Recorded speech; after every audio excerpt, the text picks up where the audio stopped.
सुन पानी गए न उब्र मोती मानुष चून। अगर इसको हम संदर्भ बदल दें तो पूरी दुनिया इस वक्त पानी के संकट को लेकर या पानी की जो जरूरत है उसको लेकर जूझ रही है। और हमारे साथ आज एक ऐसे मेहमान हैं जिनकी राजनीति में गहरी पकड़ है, राजस्थान के कद्दावर नेता हैं, लेकिन देश के प्रधानमंत्री ने उनको जल शक्ति मंत्रालय दिया है क्योंकि जल में जो शक्ति है उसका दोहन करना है। गजेंद्र सिंह शेखावत साहब को बहुत बहुत स्वागत है जी मीडिया में। शेखावत साहब नमस्कार।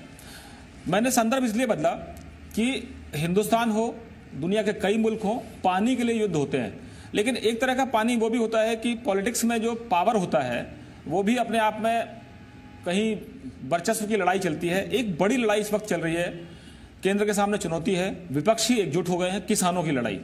कल साथ में लंगर खाया, किसानों की चाय जो है वो आपके नेताओं ने पी, चाहे वो केंद्रीय कृषि मंत्री हो, चाहे केंद्रीय रेल मंत्री हो या बाकी जो आपके नेता थे वहां पर।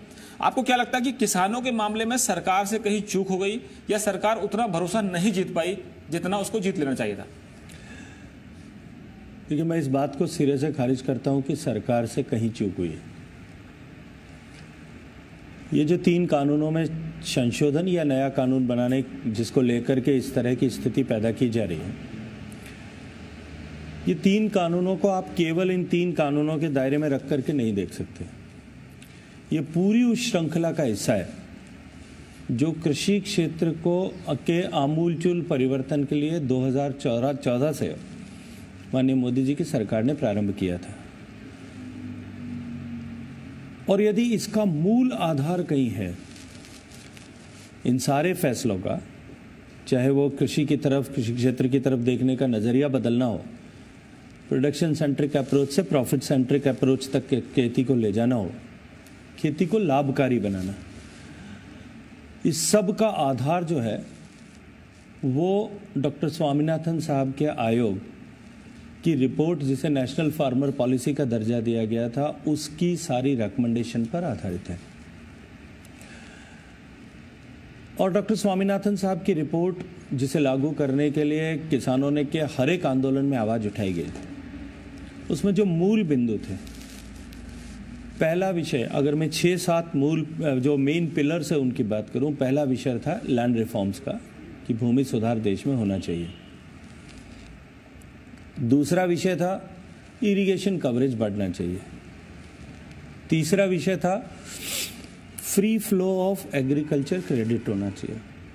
चौथा विषय था खाद बीज की आपूर्ति सुनिश्चित हो, फ्री फ्लो उसका हो। 5वां विषय था कि इन्वेस्टमेंट इनटू एग्रीकल्चर बढ़ना चाहिए। 6ठा विषय था कि कृषि को लाभकारी बनाने के लिए किसान की फार्म इनकम पर डिपेंडेबिलिटी कम करने की आवश्यकता है और इसके लिए अलाइड सेक्टर्स को, चाहे पशुपालन होगा, चाहे मधुमक्खी पालन होगा, चाहे मछली पालन होगा, चाहे पेड़ लगाने का होगा, चाहे हॉर्टिकल्चर डेवलपमेंट का होगा, इन सबको स्ट्रेंथन करने और प्रमोट करने की आवश्यकता है। 7वां विषय था कि पोस्ट हार्वेस्ट इंफ्रास्ट्रक्चर में डेवलपमेंट होना चाहिए, उस पर ध्यान दिया जाना चाहिए। 8वां विषय था कि एग्रीकल्चर इंश्योरेंस का एक जो है रोबस्ट मैकेनिज्म देश में बनना चाहिए। 9वां विषय था कि मार्केट रिफॉर्म्स होने चाहिए। और 10वां विषय था कि एमएसपी लागत का 1.5 गुना मिलना ही चाहिए, 50% जोड़ करके मिलना चाहिए। आज जितनी विपक्षी पार्टियां और जो भी तथाकथित राजनीतिक दल इस बात का विरोध कर रहे हैं, मैं पूछना चाहता हूं कि जब 2006 में स्वामीनाथन साहब ने अपनी रिपोर्ट प्रस्तुत की थी, तब 6 से लेकर के 14 तक उनका शासन था, तब उन्होंने इनमें से कितने विषय पर, ये एक वर्टिकल है, इसके सब जो है सेक्शंस और हो सकते हैं, इनमें से कितने विषय पर क्या काम किया था?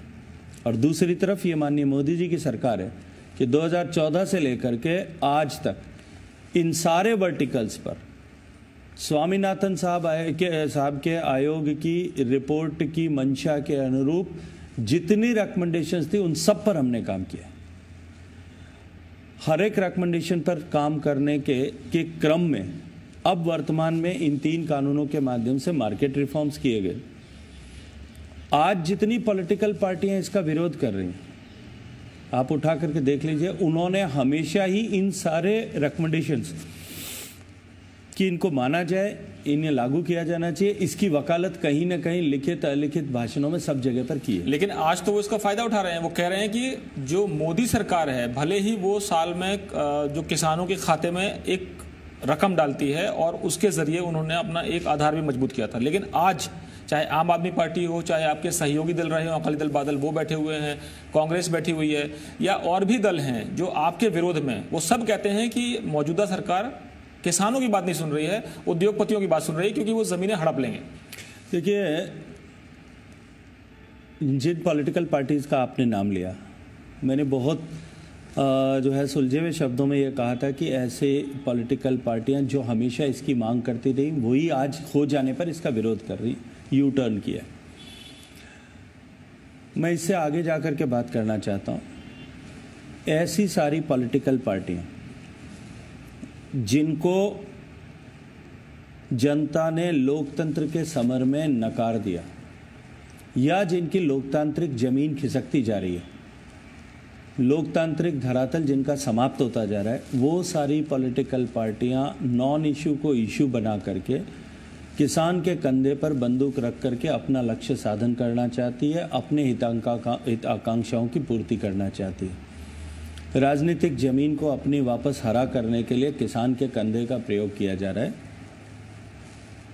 और ये कोई नई विषय नहीं है। कांग्रेस पार्टी ने तो ऐसे नॉन इश्यूज को इशू बना करके उसके माध्यम से समाज को बांटना, मजहब को बांटना, उनके बीच में मजहब के आधार पर बांटना या किसी वर्ग के भेद करते हुए बांटना, और उनके माध्यम से अपनी राजनीतिक जमीन को वापस मजबूत करना, इसकी एक परिपाटी सी बना ली है। चाहे 370 के समय के आंदोलन को देख लीजिए, चाहे जो सिटीजनशिप अमेंडमेंट एक्ट लाया गया उस समय की उनकी भूमिका को देख लीजिए, और अभी इन किसान बिलों को देख लीजिए। नॉन इशू को इशू बनाना, सिटीजनशिप अमेंडमेंट एक्ट में कानून ये था कि हमें जो पाकिस्तान से, बांग्लादेश से, अफगानिस्तान से जो पीड़ित, राजनीतिक संरक्षण में पीड़ित होकर के आए हैं, सत्ता के संरक्षण के कारण से पीड़ित होकर के आए हैं, उनको नागरिकता में एक बारगी के लिए कानूनों में ढील दे करके उनको छूट दी गई थी। उसको लेकर के कैसा माहौल देश भर में खड़ा करने की कोशिश की गई। यही सारे लोग, यही वामपंथी लोग, यही जो है कांग्रेस के लोग, इनके साथ में जिन लोगों की आप बात करें, चाहे आम आदमी पार्टी होगी, ये सभी, इन सब ने मिलकर के कि एक मजहब विशेष के लोगों को देश से बाहर निकालने का षड्यंत्र, ऐसा कह करके शाहीन बाग जैसे आंदोलन देश भर में खड़ा करने की कोशिश की। ठीक वैसा ही प्रयास अभी हो रहा है, झूठ को पैदा करना, पैदा करके उसे खड़ा करना, खड़ा करके उसको चलाने और दौड़ाने का प्रयास करना, पर मुझे लगता है कि वो इसमें सफल नहीं हो पाएंगे। मंत्री जी, एक और जो चिंता की बात है वो ये है कि किसान आंदोलन के दौरान पंजाब में खासतौर पर मोबाइल इंफ्रा से जुड़े हुए मोबाइल के टावर्स, करीब 1600 टावर्स को नुकसान पहुंचाया गया। कुछ उद्योगपतियों को जानबूझकर या आप कहें राजनीतिक कारण से, किसानों का ये आरोप है कि ये सरकार बड़े उद्योगपतियों को ये ज़मीनों का एक तरह से कॉन्ट्रैक्ट फार्मिंग जब आएगी तो बड़े उद्योगपति ज़मीनों को हड़प लेंगे, ये उनका डर है। लेकिन प्रधानमंत्री ने कल अपील की है कि आप आंदोलन करिए, जिस तरह का इंफ्रास्ट्रक्चर का नुकसान कर रहे हैं, सरकारी संपत्ति का नुकसान कर रहे हैं, वो एक खतरनाक संकेत है। ये दुर्भाग्यपूर्ण है। हम सब जानते हैं किसान आंदोलन के पीछे कौन लोग हैं, कौन सी ताकतें हैं, पंजाब में कौन कौन सी ताकतें उनके सामने खड़ी हैं। मैं याद दिलाना चाहता हूँ कैप्टन अमरिंदर सिंह जी का बयान, जो उन्होंने ट्वीट करके लिखा था 2013 के साल में, कि अगर अकाली दल ने उनके द्वारा लिए गए कॉन्ट्रैक्ट फार्मिंग का फैसला नहीं बदला होता तो रिलायंस, जिस कंपनी का आज जिसके टावर्स को तोड़ा जा रहा है, क्षति पहुंचाई जा रही है, उन्होंने जो कॉन्ट्रैक्ट फार्मिंग की होती उससे 3 लाख किसानों का भविष्य बदल जाता। जब वो करें तो ठीक, और जब सरकार, मोदी जी की सरकार कोई निर्णय ले तो उसे गलत ठहराना। जैसा मैंने कहा कि ये अपनी लोकतांत्रिक व्यवस्था में अपनी चुनावी सरजमी को हरा करने का प्रयास है। जहां तक कॉन्ट्रैक्ट फार्मिंग की बात है, मैं एक बार आपके सामने खुलासा करना चाहता हूं। देखिए, देश में अनेक स्थानों पर अश्योर्ड प्राइस पर किसान को खेती करना, किसान के द्वारा खेती करना, किसी प्रोसेसर द्वारा दी गई एश्योर्ड प्राइस पर या किसी एक्सपोर्टर के द्वारा दी गई एश्योर्ड प्राइस पर। मैं अनुभव के आधार पर बता सकता हूँ। मेरे एक परिचित हैं, मुझे बताया गया था जब मैं कृषि मंत्री था तब उनसे परिचय हुआ, वो अश्वगंधा रूट्स का एक्सट्रैक्ट निकाल करके उसको एक्सपोर्ट करते हैं। लगभग 4000 फार्मर्स उनके लिए जो है उनकी क्वालिटी पर अश्वगंधा रूट्स उगाते हैं। जो उनके लिए उगाते हैं उसकी वो अश्योर्ड प्राइस उनको देते हैं और वो ये दावा करते हैं कि उनका कोई भी वेंडर जो है वो 2 पहिया वाहन में नहीं घूमता, सब 4 पहिया वाहन में घूमते हैं। मैं ऐसे परिवार को भी देश में जानता हूं जो जिपनीज मार्केट के लिए सब्जियां उगाते हैं, अपने खेत में भी उगाते हैं और अपने आस पड़ोस के 200-250 फार्मर्स उनके लिए उगाते हैं, उनको वो एश्योर्ड प्राइस देते हैं। ऐसे अनेक उदाहरण देश भर में ढूंढे जा सकते हैं और आने वाले समय में हमें अपने देश में प्रोसेसिंग कैपेसिटीज अगर बढ़ानी है तो देश की सरकार ने जो है एफपीओ के माध्यम से, फार्मर प्रोड्यूसर ऑर्गेनाइजेशन बने, उसके माध्यम से या अन्य किसी माध्यमों से भी इस तरह के कि हम किसी एक पर्टिकुलर मार्केट के लिए एक कमोडिटी की खेती करें, इसके ऊपर बल देने का प्रयास किया है। लेकिन इसको लेकर के कि भविष्य में किसान के साथ में किसी तरह का कोई नुकसान न हो पाए, इसको संरक्षित करने के लिए, किसान को ताकतवर बनाने के लिए कानून लाया गया। अब इसको लेकर के कितनी तरह की भ्रांतियां फैलाएगी कि किसान जो जिसके साथ कॉन्ट्रैक्ट करेगा, कॉरपोरेट हाउस उसको मजबूर करेगा कि तुमको ये उगाना पड़ेगा। आज ही मैं सुबह किसी एक मित्र का इंटरव्यू देख रहा था। भाई, किसान को कोई भी मजबूर तो तब करेगा जब आप उसके साथ में कॉन्ट्रैक्ट साइन करोगे। अगर आप कॉन्ट्रैक्ट साइन नहीं करोगे, पहली तो आपकी जो है इच्छा पर है कि कोई किसान कॉन्ट्रैक्ट साइन करे या न करे। दूसरा विषय आता है कि अगर उसने कॉन्ट्रैक्ट साइन किया है तो इस कानून में तमाम तरह के उसको सुरक्षित करने के प्रावधान बनाए गए। और तीसरा विषय यह है कि जिसको लेकर के भ्रांति फैलाई जा रही है, जो आपने अभी चर्चा की कि उसकी जमीन चली जाएगी, तो माननीय प्रधानमंत्री जी ने जैसा उस दिन उल्लेख करते हुए कहा था कि अगर कोई दूध का कॉन्ट्रैक्ट करता है तो उसकी भैंस को कोई कैसे लेकर के जा सकता है। इस कानून में स्पष्ट रूप से लिखा गया है उसकी लैंड किसी तरह से अटैच नहीं की जाएगी। अब उसको लेकर के बेजान जो है भ्रांति पैदा करके लोगों को भड़काने का प्रयास किया जा रहा है। मुझे लगता है कि लोग इस विषय को ठीक से समझते भी हैं और कुछ लोग जानबूझ करके अपने उद्देश्यों की पूर्ति के लिए उनको इसे उल्टा पढ़ाने का प्रयास करें। शेखावत साहब, एक आपने कहा कि जैसे प्रधानमंत्री जी ने कहा कि जब दूध का कॉन्ट्रैक्ट किया तो भैंस कौन लेकर जाएगा, लेकिन बयान इस तरह के भी आए कि जो आंदोलन में शरीक लोग हैं उनको खालिस्तानी तक कहा गया कि कुछ लोग जो हैं वो खालिस्तानी जो संगठन है उनको सपोर्ट कर रहे हैं, फंड कर रहे हैं। एक बयान ये भी आया, कांग्रेस के एक सांसद हैं रवनीत सिंह बिट्टू, उन्होंने कहा कि अगर किसानों की मांग नहीं मानी गई तो पंजाब में लाशें बिछा दी जाएंगी।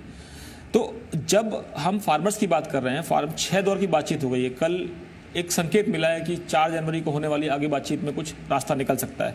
मैं आपसे पूछना चाहता हूं कि आखिरकार इतना लंबा ये खिंच क्यों रहा है मामला, कहां पे एमएसपी की गारंटी वो चाहते हैं, ये कानून में पहले नहीं है।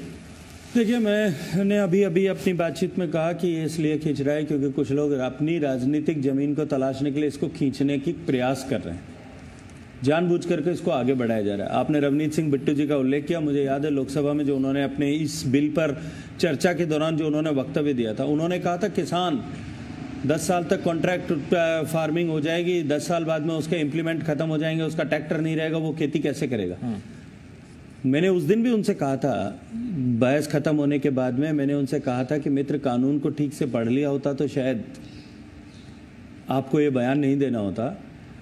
कानून कॉन्ट्रैक्ट फार्मिंग का कहीं भी ये नहीं कहता है कि खेती किसान नहीं करेगा, खेती तो किसान को ही करनी है, उसी को करके अपनी उपज उगा करके मंडी में बेचना है या व्यापारी को बेचना है, उसकी जगह प्रोसेसर को बेचना। आज एक फार्मर प्रोड्यूसर ऑर्गेनाइजेशन बनता है, 500 फार्मर्स इकट्ठे होकर के ये तय कर लेते हैं हम इकोनॉमी ऑफ स्केल पे काम करेंगे और वो आपस में एक कॉन्ट्रैक्ट कर लेते हैं। अपन उनका एफपीओ के साथ में ही फार्मर ये कॉन्ट्रैक्ट कर ले कि हम अमुक चीज उगाएंगे और इस भाव पर खरीदी जाएगी। इसमें कहाँ जो है अंबानी और अडानी आ गए, कहाँ उसमें कॉरपोरेट घराने आकर के खेती करने लग गए। मैं फिर एक बार कहूँगा कि ये जो इस तरह की धमकी देने की बात करने वाले लोग या इस तरह की बातें करने वाले लोग, ये बेजां अपने हितों के साधन के लिए किसान को बरगलाने का, गुमराह करने का प्रयास कर रहे हैं और लगातार प्रयास कर रहे हैं। शेखावत साहब, एक और बड़ी चुनौती जो आपके मंत्रालय से जुड़ी हुई होती है कि पंजाब और हरियाणा में SYL का विवाद है, और वो इस समय सामने उभर कर इसलिए भी आया क्योंकि हरियाणा का आरोप है कि पंजाब ने उसका हिस्सा या हक मार के रखा हुआ है और वो हमको मिलना चाहिए। इस पर आप क्या कहेंगे? देखिए, मामला सर्वोच्च न्यायालय में विचाराधीन है, इसलिए मुझे लगता है कि मुझे उसमें कोई टिप्पणी नहीं करना चाहिए, लेकिन फिर भी मैं जानकारी के लिए बताना चाहता हूँ। सर्वोच्च न्यायालय ने आदेश किया था कि इसे भारत सरकार को वार्ता करके, सचिव स्तर पर वार्ता करके इसको सुलझाने का प्रयास करना चाहिए। सचिव स्तर पर वार्ता भी हुई, लेकिन रास्ता नहीं निकल पाया। सुप्रीम कोर्ट ने दूसरा आदेश दिया कि भारत सरकार के जल शक्ति मंत्री दोनों को मुख्यमंत्रियों के साथ बैठ करके उनसे चर्चा करें। हमने 18 अगस्त को दोनों मुख्यमंत्रियों के साथ बैठ करके इस विषय पे विस्तार से बातचीत की थी। कैप्टन अमरिंदर सिंह जी ने इस बात का भरोसा मुझे दिलाया था कि अगले आगामी 7-8 दिन में हम लोग साथ बैठेंगे, दोनों मुख्यमंत्री, और एक बार इस पर बैठ करके विचार करेंगे। मैंने उनसे उस दिन भी निवेदन किया था कि पानी का कोई पैमाना प्रकृति प्रदत्त चीज है, कितना हर साल आएगा इसका कोई फिक्स पैरामीटर नहीं हो सकता। कभी 20 BCM पानी आता है, कभी 16 BCM आता है, कभी 14 हो सकता है, कभी 12 भी हो सकता है, कभी शायद उससे भी कम हो जाएगा। प्रोराटा बेसिस पर जिसको जितना हिस्सा है उतना उसको मिलता रहेगा, ये कानूनन व्यवस्था है। लेकिन इसके कारण से हमको इंफ्रास्ट्रक्चर को नहीं रोकना चाहिए। इंफ्रास्ट्रक्चर कम से कम बन जाए, जब ज्यादा होगा तब तो कम से कम हम पानी को ट्रांसफर कर सकेंगे। या तो समुद्र में बहकर जाएगा या पाकिस्तान बहकर के जाएगा, इन दोनों परिस्थितियों से हम बदल सकते हैं। मुझे भरोसा दिलाया गया था कैप्टन अमरिंदर सिंह जी के द्वारा कि मैं इस पर पंजाब के मुख्यमंत्री जी के साथ में बैठकर हम चर्चा करेंगे, बातचीत करेंगे। दुर्भाग्य से ठीक उसके बाद में मुझे और हरियाणा के मुख्यमंत्री दोनों को ही कोरोना हो गया था। लेकिन आज तक, अगस्त से लेकर के आज तक, कैप्टन अमरिंदर सिंह जी ने इसमें कोई पहल नहीं की है, बात आगे नहीं बढ़ी है। तो आपको क्या लगता है कि वो ठंडे बस्ते में रखना चाहते हैं या फिर वाजिब हक देने के लिए तैयार हैं? देखिए, मुझे लगता है कि यदि इस रुकावट का समाधान निकालने की यदि उनकी मानसिकता होती तो शायद उन्होंने इसे आगे बात बढ़ाई होती। और जिस तरह के स्टेटमेंट उन्होंने उसके बाद में दिए थे, वो स्टेटमेंट भी इस बात के गवाह हैं कि वो इसमें आगे कदम नहीं बढ़ाना चाहते। मामला सर्वोच्च न्यायालय में, let the court conclude it. मैं हरियाणा पंजाब से आपको बंगाल ले चलना चाहता हूं कि आपकी पार्टी बड़ा दांव लगा रही है। आपके गृह मंत्री और पूर्व राष्ट्रीय अध्यक्ष अमित शाह जी बड़ी बड़ी रैलियां कर रहे हैं। नड्डा जी वहां पे आप जो राष्ट्रीय अध्यक्ष हैं वो जा चुके हैं। आपको भी पार्टी ने जिम्मेदारी दी है कि 5 लोकसभा हैं, तकरीबन 35 विधानसभा सीटें हैं। पश्चिम बंगाल में जो हालात हैं, आपको लगता है कि आपके लिए फसल काटने का समय आ गया? देखिए, 2011 में कम्युनिस्टों के 34-35 साल के शासन के बाद में जिस तरह से गुंडा राज उस समय में वहाँ था, उसको बदलने की अपेक्षा कि बदल जाएगा, शायद हम इससे बच सकेंगे, की अपेक्षा के साथ में बंगाल की जनता ने बहुत बड़ी अपेक्षाओं के साथ में तृणमूल कांग्रेस को ममता दीदी के नेतृत्व में सरकार बनाने का अवसर प्रदान किया। माँ, माटी और मानुष का नारा देकर के वो सत्ता में आए थे। लेकिन आज अगर बंगाल में जाकर के हालात को धरातल पर देखा जाए, न बंगाल की माँ के साथ में माँ बहनों के साथ में न्याय हुआ, न बंगाल की माटी के साथ में, और न ही बंगाल के बंगाली भद्र लोग या भद्र पुरुष, उनके साथ में ही कोई इस तरह का न्याय हो पाया। जो भ्रष्टाचार का राजनीतिकरण पिछले 10 साल में टीएमसी की सरकार के समय में हुआ, और राजनीति का अपराधीकरण जो परंपरा कम्युनिस्ट सरकार के समय में थी, उसको और अधिक ऊंचाई तक जिस तरह से तृणमूल कांग्रेस और ममता दीदी की पार्टी उनकी सरकार लेकर के गई है, और उससे भी बड़ा विषय कि जिस तरह से प्रशासनिक व्यवस्था का राजनीतिकरण हुआ, ये तीनों ही दोष बंगाल की जनता अब समझ चुकी है, इन सब से उकताई हुई है, और बंगाल की जनता अब की बार बड़े परिवर्तन का मानस बना चुकी है। मैं विश्वास के साथ में कह सकता हूं कि अब की बार भारतीय जनता पार्टी एक ऐतिहासिक बहुमत के साथ में वहां सरकार बनाएगी। हम 200 के पार जाएंगे। लेकिन शेखावत साहब, जहां तक मैं बात करूं पश्चिम बंगाल के मुख्यमंत्री की, वो कहती हैं कि कैलाश विजयवर्गीय जो आपकी पार्टी के महासचिव हैं और जो वहां के इंचार्ज भी हैं पार्टी के, कहते हैं कि ये गुंडों के साथ गुंडों की फौज लेकर आए हैं, गुंडागर्दी आप लोगों ने शुरू की। दूसरी टिप्पणी उनकी है कि गवर्नर जो है वो पॉलिटिकल लीडर की तरह बिहेव कर रहे हैं। तीसरा ये कि आप वहां की लोकल जो ब्यूरोक्रेसी है उसको आप लोग अपने इशारों पर नचाना चाहते हैं। अगर वो ना माने तो सीबीआई है, ईडी है और आपकी बाकी एजेंसियां उनके पीछे लग जाती है, आईटी। 400 से ज्यादा भारतीय जनता पार्टी के कार्यकर्ताओं की पिछले 10 साल में हत्या हुई।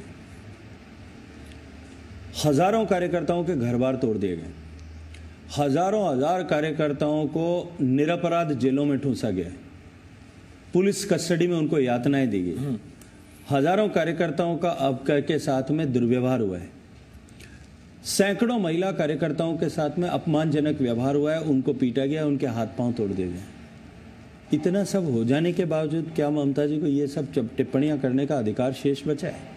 अपने गिराबान में झांक करके देखना चाहिए, अपने व्यवहार में झांक करके देखना चाहिए। बंगाल में जिस तरह की अराजकता की स्थिति है, जिस तरह का भय, भूख और भ्रष्टाचार का शासन है, जिस तरह का डर पैदा करने का प्रयास किया जा रहा है, धरातल पर जाकर के देखिए जनता उस डर के माहौल से निकलने के लिए कितना छटपटा रही है। मुझे लगता है कि ये सब विषय जो हैं अपने विफलताओं और अपनी क्रूरताओं से ध्यान हटाने के लिए इस तरह के विषय खड़े किए जाते हैं। लेकिन ममता तो चुनौती ये दे रही हैं, कह रहे हैं कि आप सपने देख रहे हो सरकार बनने के, 30 सीटें तो जीतकर बता दीजिए बंगाल में, ये चुनौती है उनकी। अभी 4 महीने शेष हैं। ये छटपटाहट अपने आप में दिखाती है कि उनकी धरातल जो है वो समाप्त हो गया है। लेकिन शेखावत साहब, जिन लोगों पर आपकी पार्टी ने कहा कि ये इनकी सरकार के मंत्री भ्रष्ट हैं, इनकी सरकार के नेता भ्रष्ट हैं या इन्होंने गुंडागर्दी कर रखी है, वही नेता कई मामलों में फंसे हुए, उन पर ईडी का मामला दर्ज है, उन पर सीबीआई के मामले दर्ज हुए और वो आपकी पार्टी में आ गए, तो वो पाक साफ हो जाएंगे? पहले इसकी मुझे लगता है कि एक बार ठीक से विस्तृत जांच करके पड़ताल कर लेनी चाहिए कि हमारे साथ कौन लोग हैं और उनके ऊपर क्या विषय पेंडिंग है और ऐसे कितने लोग हैं जिनके ऊपर वहां किस तरह के मामले पेंडिंग हैं। ये दोहरी नज़र से मुझे देखना है, मुझे लगता है कि देखने की आदत को छोड़ना और बदलना पड़ेगा। पश्चिम बंगाल की मुख्यमंत्री और गवर्नर के बीच में जो टकराव है, गवर्नर कहती हैं कि ये केंद्र के इशारे पर सरकार को डिस्टेबलाइज करना चाहते हैं और आपकी मुलाकात भी पिछली बार गवर्नर साहब से हुई थी पिछली यात्रा में। ममता बनर्जी ने उनको हटाने की मांग की है वहां से। देखिए, गवर्नर संवैधानिक पद है और राज्य के हालात पर नजर रखना उनका संवैधानिक कर्तव्य है। बंगाल में जैसा मैंने कहा, जिस तरह अराजकता की स्थिति बनी हुई है, बंगाल में जिस तरह से लॉलेसनेस की स्थिति बनी हुई है, मुझे लगता है गवर्नर अपना संवैधानिक कर्तव्य निभा रहे हैं और उसको लेकर के इस तरह की अमर्यादित टिप्पणियां करना और इस तरह की बातें करना, ये अपने आप में इस बौखलाहट को दर्शाता है कि उनकी राजनीतिक धरती जो है वो समाप्त हो चुकी है, हिल चुकी है।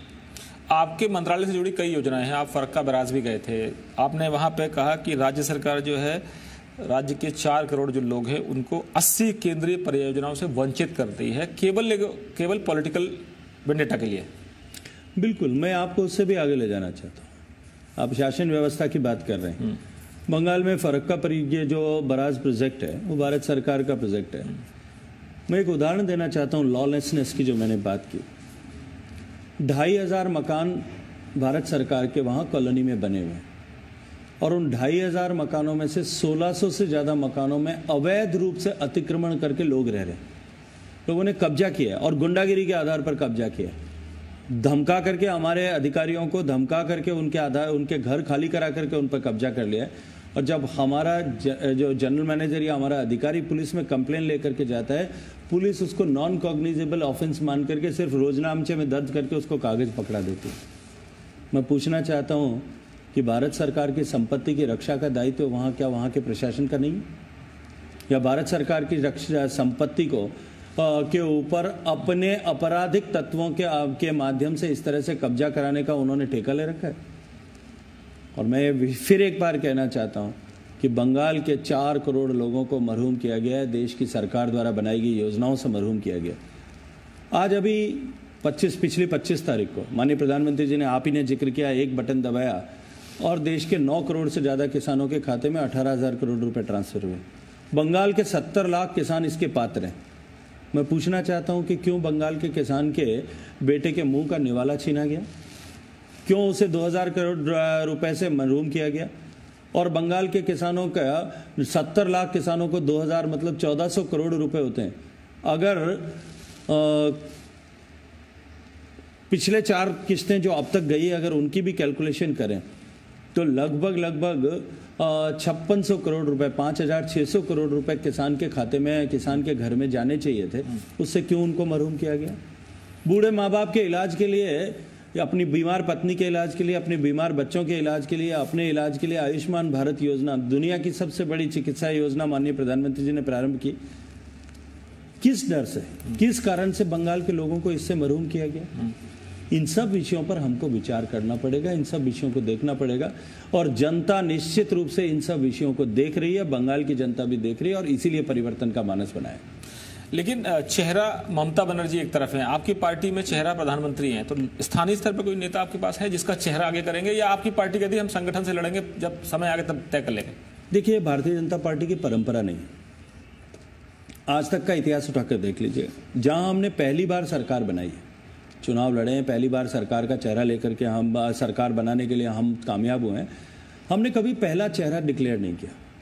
जहां लगातार जीतते रहे वहां पहले से स्थापित नेता हैं। आज गुजरात में जब माननीय मोदी जी मुख्यमंत्री थे 14 साल में, तब उस चुनाव में हमको ये डिक्लेयर करने की जरूरत नहीं पड़ती थी कि हमारा चेहरा कौन होगा। मध्य प्रदेश में हमने चुनाव लड़ा था तो हमारा चेहरा दिखाने की जरूरत नहीं थी कि हमारा चेहरा कौन होगा। इसलिए पहली बार जब चुनाव लड़ा, ये हमारी परंपरा नहीं है कि हम पहली बार सरकार जब बनाने की दिशा में जा रहे हैं तब हम पहले से कोई चेहरा डिक्लेयर करें। जब सरकार बनेगी निश्चित रूप से तय होगा, निश्चित रूप से सामने आ जाएगा। लेकिन एक बात, जैसा माननीय गृह मंत्री जी ने कहा, मैं वो दोहराना चाहता हूं कि ममता दीदी के सामने भी बंगाल की धरती में जन्मा हुआ बेटा चुनाव लड़ेगा और बंगाल का मुख्यमंत्री भी बंगाल की धरती पर पैदा हुआ बंगाल का ही बेटा बनेगा। लेकिन कांग्रेस और वामपंथी दल जो हैं, लेफ्ट पार्टीज ने हाथ मिला लिए, तो ट्रायंगुलर, त्रिकोणीय मुकाबला होगा। आपको लगता है कि मुकाबला मजबूती से आपकी पार्टी लड़ पाएगी, या फिर वो वोट बंटने के खेल में आपको ही फायदा होने वाला? देखिए, मैं भविष्यवक्ता नहीं हूं, लेकिन एक बात कह सकता हूं, मुकाबला बहुत रोचक होगा और भारतीय जनता पार्टी सरकार बनाएगी। अब मैं आपके गृह राज्य चलता हूं, वहां पर भी यही समस्या आ रही है कि आप लोग कहते हैं कि सरकार कांग्रेस की है तो वो मदद नहीं करती है या विकास, आप लोग बल्कि ये आरोप लगाते हैं कि भ्रष्टाचार जो है वो शिष्टाचार बन गया है, और यही आरोप कांग्रेस आप पर लगा देती है कि आपकी जहां सरकार है वहां पर भी भ्रष्टाचार चरम पर है। देखिए, मैं 2 विषय आपके सामने रखना चाहता हूं। राजस्थान की सरकार हर पैरामीटर पर फेल हुई। किसानों के साथ जो वादा राजस्थान की सरकार ने कांग्रेस पार्टी ने सरकार में आने से पहले किया था, आज प्रदेश का किसान जानता है उसके साथ में धोखा हुआ है। चाहे वो ऋण माफी की विषय हो, चाहे किसानों के बिजली का खर्च न बढ़ाएंगे, बिल न बढ़ाएंगे, उसका विषय हो। युवाओं के साथ में धोखा किया। ये वादा किया गया था हम युवाओं को जो है स्टाइपेंड देंगे, बेरोजगारी भत्ता देंगे, आज तक किसी को नहीं मिल पाया। हर जो है वादे पर विफल रहने के साथ साथ में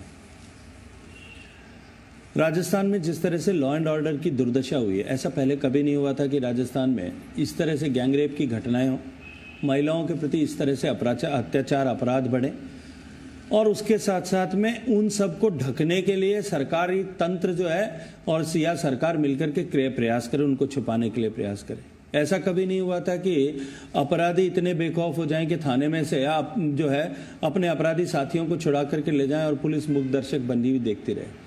ऐसा कभी नहीं हुआ था कि दसियों की संख्या में पुलिस कर्मियों की नृशंस हत्याएं बजरी माफिया द्वारा कर दी जाए और सरकार जो है वो मूक दर्शक बनती हुई देखती रहे। इन सब फेलियर्स के साथ साथ में सरकार के तमाम भड़काने के प्रयासों के बावजूद भी राजस्थान की जनता ने अभी हुए वर्तमान के पंचायती राज चुनाव में, और विशेष रूप से पंचायती राज जब चुनाव है तो ग्रामीण पृष्ठभूमि के लोग, मतलब किसान पृष्ठभूमि के लोग, प्रत्यक्ष अप्रत्यक्ष खेती पर के काम पर निर्भर लोग ही उसमें मतदान कर रहे थे। 2.5 करोड़ लोगों ने मतदान किया, भारतीय जनता पार्टी के पक्ष में मतदान किया। और ये इसलिए महत्वपूर्ण था कि राजस्थान में परंपरागत रूप से 5 साल में सरकारें बदलती है। जब जिस पार्टी की सरकार होती है उस प्रदेश में उसी पार्टी की स्थानीय निकाय के चुनाव वही पार्टी जीतती है। लेकिन कांग्रेस की सरकार होते हुए भी परंपरा के विपरीत प्रदेश के किसानों ने, प्रदेश के ग्रामीण पृष्ठभूमि के लोगों ने भारतीय जनता पार्टी को एक तरफा विजयी बनाया। 21 स्थानों पर हुए चुनाव में से 14 जगह, 2/3 जगह भारतीय जनता पार्टी जीती है, जबकि सत्तारूढ़ पार्टी परंपरा के उलट केवल 4 जगह पर सिमट करके रह गई। ये इस बात का प्रमाण है कि ये राजस्थान की सरकार जनता के दिल से बाहर निकल चुकी है, केवल अपना संवैधानिक आयुष्य पूरा कर रही है। लेकिन शेखावत साहब, आरोप ये भी लगते हैं कि बीजेपी जहां सरकार नहीं बना पाती वहां खेल बिगाड़ देती है। हमारा खेल नहीं बना, दूसरे का बिगाड़ देंगे। और चाहे मध्य प्रदेश का मामला हो, राजस्थान में भी आरोप ये लगे कि आप लोगों ने बहुत कोशिश की, उसमें आपको भी टारगेट किया गया कि आप इसमें शामिल हैं।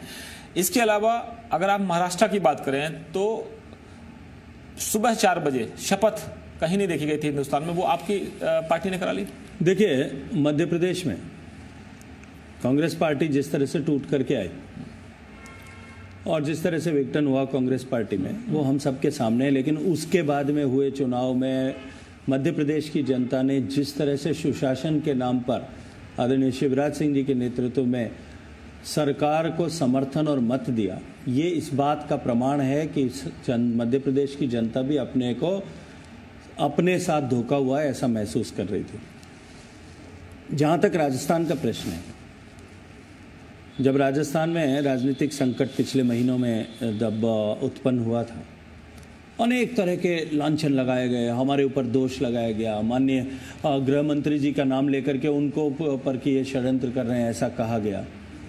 ये जो है माननीय मुख्यमंत्री जी ने कम से कम 10 बार मीडिया के सामने आकर के ये कहा कि हमारे 10 बार क्या 30 बार, 30 दिन में 30 बार ये बात कही होगी कि हमारे विधायकों को जो है बंधक बना करके रखा गया है, उनके मोबाइल फ़ोन ले लिए गए हैं, उनके जो है बाउंसर्स उनके साथ लगा दिए गए हैं, उनको टेलीफोन पर बात करने नहीं दे जा रही है। लेकिन 30 दिन से भी ज़्यादा, 1 महीने से भी ज़्यादा समय बाद में जब वो संकट समाप्त हुआ, मैं पूछना चाहता हूँ माननीय मुख्यमंत्री जी से कि आपके एक भी विधायक ने आकर के थाने में मुकदमा दर्ज क्यों नहीं कराया कि मेरे साथ में इस तरह का दुर्व्यवहार जो है या इस तरह से हमको हॉस्टेज बना करके, बंधक बना करके रखा गया था। एक भी राजस्थान के विधायक ने, जो इनके 19-20 लोग जो थे, उन्होंने आकर के इसके बारे में मीडिया में स्टेटमेंट क्यों नहीं दिया? इसके उलट उन्होंने आकर के कहा था कि हम अपनी मर्जी से अपने आला कमान को अपनी बात करने के लिए आए थे, हमको समय दिया, हमारी बात हो चुकी है, अब हम वापस जा रहे। जब अपने घर के विग्रह को, अपने घर की लड़ाई को दूसरे के सिर पर मढ़ने का ये प्रयास अब तो जनता के सामने स्पष्ट हो गया। नहीं, मध्य प्रदेश में तो आपने सिद्धिया जी को अपनी पार्टी में ले लिया, राज्यसभा दे दी उनको, और कहा यह गया कि जो जमीनों का विवाद था या जो सरकारी जमीनों पर उन्होंने कब्जा किया था, उससे बचने के लिए उन्होंने पार्टी ज्वाइन की। एक ही आरोप लगा, क्या राजस्थान में सचिन पायलट वर्सेस मुख्यमंत्री का जो विवाद था उसमें आप लोगों को कामयाबी नहीं मिली, या सचिन पायलट को लाने में कामयाबी नहीं मिली? मैंने कहा ना कि हम तो कहीं पिक्चर में ही नहीं थे। झगड़ा पति पत्नी का और दोष पटवारी का ऐसा कैसे हो सकता है? झगड़ा तो मुख्यमंत्री जी और पायलट साहब के सामने जो बीच में जो झगड़ा है, वो तो चुनाव होके रिजल्ट आया था उसके दिन से ही चल रहा है। इस विग्रह को सब लोग जानते हैं। पार्टी 2 वर्टिकली डिवाइडेड है, 2 कैंप में बटी हुई है। विधानसभा में एक दूसरे ग्रुप के मंत्रियों को निपटाने का प्रयास हम सब ने देखे। उसके बाद में भी इस तरह के प्रश्न करना, मुझे लगता है कि इन प्रश्नों में भी अपने आप में राजनीति के अतिरिक्त और कुछ भी नहीं। किससे डर लगता है? गहलोत साहब से डर लगता है, वसुंधरा जी से डर लगता है, अमित शाह से डर लगता है, प्रधानमंत्री से डर लगता है? किसको? आप मुख्यमंत्री को, राजस्थान के, या शेखावत साहब से डर लगता है? राजस्थान के मुख्यमंत्री को उनकी विफलताओं के कारण उपजीवी जनता की नाराजगी से भय लगता है, और उनको इस बात की जानकारी है कि राजस्थान की जनता उनको नकार चुकी है। जैसा मैंने कहा कि सरकार लोगों के मन से निकल गई है, केवल अपना संवैधानिक आयुष्य पूरा कर रही है। उनकी चिंता तो ये है कि आपको जल शक्ति विभाग सौंपा गया है प्रधानमंत्री की तरफ से, लेकिन आप सारी शक्ति जो है राजस्थान में लगा देते हैं, उनकी सरकार को गिराने। मैं तो इसको दुर्भाग्यपूर्ण मानता हूँ। माननीय प्रधानमंत्री जी के नेतृत्व में हम हर घर तक नल और नल में जल ये पहुंचे इस संकल्प के साथ में कि 2024 तक इसे पूरा करेंगे, इसके लिए काम कर रहे हैं। 2024 तक इस लक्ष्य को लेकर के हमने देश की माननीय मोदी जी के नेतृत्व में जब काम करना प्रारंभ किया, 2019 में हम 19 करोड़ घरों में से केवल 3 करोड़ 23 लाख घर तक पहुंचे हुए थे। केवल 16% घरों तक पीने का पानी पहुंचता था। शेष घरों की माताओं बहनों को सिर पर पानी उठा करके लाने के लिए मजबूर होना पड़ता था। इस अभिशाप से मुक्ति दिलाने के लिए मोदी जी ने जब ये कार्यक्रम प्रारंभ किया, आज मैं खुशी के साथ में कह सकता हूं कि लगभग 15 महीने का समय बीतने के बाद में तमाम विपरीत परिस्थितियां, पहला साल था, कोरोना की आपदा थी, इसके बावजूद भी हम लगभग 3 करोड़ का आंकड़ा छू पाए। आज मैं खुशी के साथ में कह सकता हूं कि गोवा 100% जो है वो ऐसा राज्य हो गया जहां हर घर तक पीने का पानी नल के माध्यम से पहुंचता है। अनेक ऐसे स्टेट्स हैं जिन्होंने अभूतपूर्व प्रगति की है।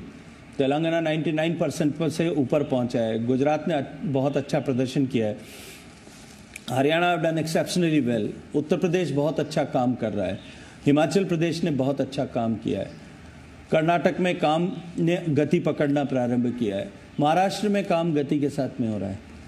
मुझे जब दुख होता है जब मैं ये देखता हूँ कि बंगाल का साझीदार अगर इस काम में कोई नीचे के पायदान पर है तो वो मेरा प्रदेश राजस्थान है।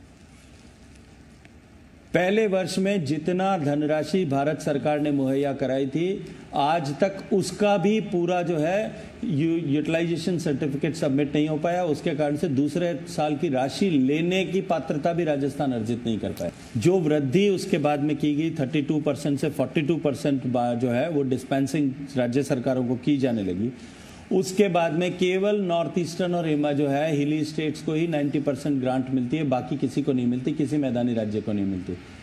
जब 50% ग्रांट, जो काम राज्य सरकार को करने का है उस काम को करने के लिए 50% ग्रांट भारत सरकार दे रही है, तब तेलंगाना करता है, मध्य प्रदेश करता है, महाराष्ट्र करता है, गुजरात करता है, हरियाणा करता है, आंध्र प्रदेश करता है, सारे प्रदेश करते हैं, तब क्यों कर राजस्थान नहीं कर पाता है? तो आपको ऐसा लगता है कि राजस्थान की सरकार नाकाम है केंद्रीय परियोजनाओं का फायदा उठाने में? निश्चित रूप से। हिंदी में कहावत है, हाथ कंगन को आरसी किया और पढ़े लिखे को फारसी किया। आंकड़े आपके सामने हैं कि जो टारगेट उनके सामने रखा गया था, केवल राजस्थान ही, मैं बंगाल की भी बात करूंगा, 30 लाख कनेक्शन उनको इस पिछले साल का टारगेट था। उसके लिए पैसा भारत सरकार ने दिया था, लेकिन उसके बावजूद भी 30 लाख में से 4,890 कनेक्शन केवल कर पाए। राजस्थान के हालात भी लगभग ऐसे ही हैं। जो टारगेट उनके पास में था उस टारगेट का 10% भी अचीव नहीं कर पाए अभी तक। मैं एक जनरल बात करूं तो कहा जाता है कि केंद्र सरकार की तरफ से जो विपक्षी राज्य हैं, चाहे वो ममता बनर्जी का राज्य हो या और भी राज्य हैं, चाहे वो उड़ीसा में है, तो उनको सेंट्रल जो असिस्टेंस होता है या उनका जो वाजिब हक होता है जीएसटी का हिस्सा, वो भी नहीं मिल पाता है। और छत्तीसगढ़ जैसे राज्य तो कहते हैं कि हमको किसानों की धान खरीदने के लिए बारदाना चाहिए, वो भी नहीं मिलता है। तो इतना अन्याय क्यों विपक्षी राज्यों के साथ? मुझे लगता है कि ये इन जो बात आप कह रहे हैं, इन बात का कोई धरातल नहीं है। माननीय मोदी जी ने देश के सामने 2014 में परिकल्पना दी थी कोऑपरेटिव फेडरलिज्म, और आज भी हम कोऑपरेटिव फेडरलिज्म की, कि हम टीम इंडिया की तरह काम करेंगे, इसी भावना के साथ में काम कर रहे हैं। कागज उठा करके देख लीजिए, एक भी उदाहरण आप इस तरह के भेदभाव का नहीं बता सकते, एक भी। बट जीएसटी राजस्थान की सरकार को मैं फिर कहना चाहता हूं, सबसे ज्यादा पैसा जो राजस्थान जो है वो राजस्थान की सरकार को इस जल जीवन मिशन में सबसे ज्यादा पैसा दिया गया देश में, यदि किसी एक प्रदेश को दिया गया, लेकिन फिर भी राजस्थान की सरकार उसे खर्च नहीं कर पाई। खर्च करना, एग्जीक्यूट करना, इंप्लीमेंट करना, ऑपरेट करना, मेंटेन करना, इस राज्य सरकार का काम है और राज्य सरकार को ही करना है। जहां तक जीएसटी का प्रश्न है, 0 बकाया है जीएसटी का, कम जो भारत सरकार को जो हिस्सा देना है उसमें एक भी पैसा बकाया नहीं है। एक और बड़ा ड्रीम प्रोजेक्ट है प्रधानमंत्री नरेंद्र मोदी का, नमामि गंगे। गंगा की सफाई, तकरीबन 120 प्रमुख शहर हैं जहां पर गंगा में प्रदूषण आता था, जहां से पहले उमा भारती रही हैं, फिर गडकरी जी ने ये कमान संभाली, और अब आपको लगता है कि क्या रफ्तार सही है आपके नेतृत्व में? देखिए, 1985 से प्रयत्न प्रारंभ हुआ। 1985 से लेकर के 2014 तक, माननीय मोदी जी की सरकार बनने से पहले तक, टुकड़ों टुकड़ों में अलग अलग जगह कुछ काम हुए, कुछ पूरे हुए, कुछ अधूरे रहे, कुछ बन गए तो वो ऑपरेट नहीं हो पाए, मेंटेन नहीं हो पाए, इसके कारण से बंद हो गए, परिणाम नहीं आया। माननीय मोदी जी के नेतृत्व में हमने मिशन मोड में काम करना प्रारंभ किया। आज मैं खुशी के साथ में कह सकता हूं कि 28,000 करोड़ रुपए की परियोजनाएं या तो हम पूरी कर चुके हैं या पूरी होने के कगार पर है। और मैं आज एक बात और खुशी के साथ में आपके साथ में कह सकता हूं, विद ऑल एविडेंसेस बात कर सकता हूं कि उद्गम स्थल से लेकर के और महाप्रयाण स्थल तक कुछ 1-2 स्ट्रेचेस ऐसे हैं जहां अभी कुछ काम करना शेष है। बाकी सब जगह जिस पानी की गुणवत्ता की एक नदी से अपेक्षा है, वो गुणवत्ता का पानी गंगा नदी में थ्रू टू थ्रू बहता है। और मैं आज आपको एक बात और विश्वास के साथ में कह देता हूं कि देवप्रयाग से लेकर के या गंगोत्री से लेकर के और हरिद्वार तक कुंभ आने वाला है, एक भी बूंद रॉ सुवेज अनट्रीटेड गंगा नदी में नहीं जाए। हम इसको इंश्योर कर चुके हैं और आगे भी मेंटेन करेंगे। और मैं आपको एक बात और अधिकार पूर्वक कह रहा हूं कि कुंभ के समय जब आप जाएं तो गंगोत्री से लेकर के हरिद्वार तक जहां भी आपको अवसर मिले उठा करके आचमन करिएगा। आपकी सेहत को कोई भी खतरा नहीं होगा, उसकी जिम्मेदारी मैं लेता हूं। लेकिन हम आपको आश्वस्त करते हैं, एक पत्रकार होने के नाते, एक प्रमुख मीडिया संस्थान होने के नाते, कि आपके जो एफर्ट हैं, आपकी सरकार के जो एफर्ट हैं, और भी जो लोग सहयोगी आपके साथ जुड़े हैं, चाहे वो एनजीओ हो, चाहे व्यक्तिगत तौर पर लोग जुड़े हैं, हम इस एफर्ट को जरूर देश की जनता के सामने लाएंगे। और जी मीडिया नमामि गंगे की जो मुहिम है सरकार की, उससे बहुत गहराई से जुड़ा हुआ था और हम वायदा करते हैं कि हम जरूर ये पूरी जनता को भी दिखाएंगे। शेखावत साहब, एक सवाल और है। गहलोत साहब को डर लगता है आपसे, तो ये माना जाता है कि जिस नेता से ज्यादा डर लगे, क्या वो मुख्यमंत्री पद का दावेदार है, या सबसे ज्यादा डर इस बात से लगता है कि आप ही उनकी सत्ता को हिलाने की कोशिश करते रहते हैं? तो आप दौड़ में हैं। मुझे लगता है कि किसी राजनीतिक क्षेत्र में, सामाजिक क्षेत्र में काम करने वाले व्यक्ति को इस तरह की लक्ष्य के साथ में काम करने की आवश्यकता नहीं होती। मैं तो अपने व्यक्तिगत जीवन में ये बता सकता हूं कि मैं केवल आज के लिए जीता हूं और आज अपने जीवन में जो कुछ श्रेष्ठ कर सकता हूं केवल उसी तक अपने आप को सीमित करके काम करता हूं। मेरी जितनी वय है 52 साल, माननीय गहलोत साहब की उतनी ही राजनीतिक वय है। वो मुझसे बहुत अनुभवी हैं, मुझसे बहुत ज़्यादा ज्ञान भी रखते हैं और राजनीतिक सोच भी शायद मुझसे ज़्यादा, बहुत ज़्यादा उनके पास में होगी। मुझे तो उनके भय का कोई कारण नज़र नहीं आता, सिवाय इसके कि जनता, वो इस बात को जानते हैं, अच्छी तरह से समझते हैं कि जनता उनको और उनकी पार्टी दोनों को राजनीतिक रूप से नकार चुकी है। लेकिन आप पर इतने हमले क्यों? पहले आपका ऑडियो का मामला उठा दिया जाए, या आपके खिलाफ एजेंसियां लगा दी जाए, या राज्य स्तर पर कोशिश हो कि आपको रोका जाए, या फिर आपके परिवार को भी घसीट लिया जाए, चाहे वो हाईकोर्ट का नोटिस हो या कुछ भी, तो इसका मतलब ये है कि भविष्य में आप ही उनको खतरा नजर आ रहे हैं। चलिए, मुझे लगता है मुझसे ज़्यादा स्नेह है और मैं तो इस स्नेह के लिए भी उनका शुक्रगुजार हूँ। अच्छा, एक चीज़ मुझे बताइए कि जो प्रधानमंत्री जी की सोच थी कि जल शक्ति की ताकत का इस्तेमाल हो, और जगह जगह उन्होंने कोशिश की है, चाहे वो हाल के दिनों में हमने देखा कि बनारस से भी एक नई शुरुआत उन्होंने की थी, तो आपको लगता है कि ये देश में नई क्रांति होगी आगे चले? रोड भी हमने देखी, रेल भी देखी हमने, हवाई जहाज भी देखी, लेकिन ये जल शक्ति की उतनी शक्ति नहीं दिखाई दे रही थी। देखिए, ऐसा है, जल हमारे जीवन का आधार है, ये निर्विवाद रूप से सत्य है। ये भी सत्य है कि दुनिया की कुल आबादी का 18% हिस्सा भारत में है, लगभग इतना ही कैटल पॉपुलेशन भी भारत में है। ये भी निर्विवाद रूप से सत्य है कि दुनिया का जितना पोर्टेबल वाटर है, जितना पीने योग्य पानी है, स्वच्छ पानी है, उसका केवल 4% हिस्सा ही हमारे पास में है। 18% आबादी, 18% पशु आबादी के सामने केवल 4% पानी है। इसलिए आने वाले समय में, आने वाली पीढ़ियों में को हम ठीक भविष्य, जल समृद्ध देश दे पाएं और जल समृद्ध से सुरक्षित भविष्य दे पाएं, ये नितांत आवश्यकता है। हम सब जानते हैं कि हमारे देश की जो है डिपेंडेबिलिटी अंडरग्राउंड वाटर पर सबसे ज़्यादा है। हम दुनिया का सबसे ज़्यादा ज़मीन से पानी निकालने वाला देश है। दूसरे और तीसरे पायदान पर अमेरिका और चाइना आता है, वो दोनों कुल संयुक्त रूप से जितना पानी निकालते हैं उससे 1.5 गुना पानी हम अकेले निकालते हैं। और उसी का कारण है कि हमारे भूगर्भ जल स्रोतों पर दबाव बढ़ता जा रहा है। हमको इस बात को स्वीकार करना पड़ेगा कि हमारे जल स्रोत जो है इन्फिनिट नहीं है, अल्टीमेटली वो उनकी एक लिमिट है। और माननीय प्रधानमंत्री जी ने इसी सोच के साथ में कि जल जैसे महत्वपूर्ण विषय को एक छत के नीचे एक साथ इंटीग्रेटेड रूप पर उस पर विचार हो, उस पर प्लानिंग हो और उसका इम्प्लीमेंटेशन हो, ताकि हम देश को अनेक वर्षों तक, अनेक दशकों तक, शताब्दियों तक जल समृद्ध बनाए रख सकें। इस दृष्टिकोण से काम करने की आवश्यकता है। इसलिए इस जल शक्ति मंत्रालय को विभिन्न मंत्रालय और डिपार्टमेंट्स को इंटीग्रेट करके एक मंत्रालय के रूप में बनाया गया। और पानी के सारे एस्पेक्ट्स पर एक साथ हम काम करें, इस दृष्टिकोण से हमने काम करना प्रारंभ किया है। अब तक इस देश में हमने केवल सप्लाई साइड मैनेजमेंट की बात करी, पानी कहाँ से आएगा, कहाँ बांध बनाया जा सकता है, कहाँ से पानी और लाया जा सकता है, ज़मीन का पानी कहाँ खोजा जा सकता है। दूरदर्शी प्रधानमंत्री जी के नेतृत्व में हमने अब डिमांड साइड पर भी साथ ही साथ में प्रबंधन के लिए काम किया है। कैसे पानी बचाया जा सकता है, भूगर्भ के पानी को कैसे वापस जल समृद्ध किया जा सकता है, कैसे भूगर्भ जल का पुनर्भरण किया जा सकता है, वर्षा के बाद पानी का कैसे संचय किया जा सकता है।